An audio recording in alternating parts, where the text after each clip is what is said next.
Good morning Rajababu, কেমন আছো? Good morning. কেমন আছো বলো? ঠান্ডা কেমন বলো? তোমার ওখানে ঠান্ডা কেমন? এই জায়গায় বসে লাইভ করো। কোন জায়গায়? এক জায়গায়? আরে এক জায়গায় বসে লাইভ করলে কাজগুলো কে করে দেবে? কাজগুলো কে করে দেবে বলো? রাখো, ঠিক আছে। আমি তো বুঝতে পারছি না, আমি তো ছিলাম না তো।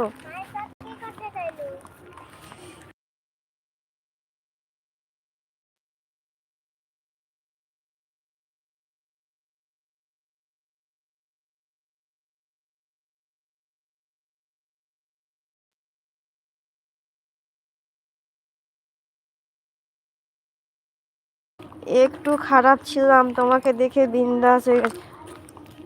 এক জায়গায়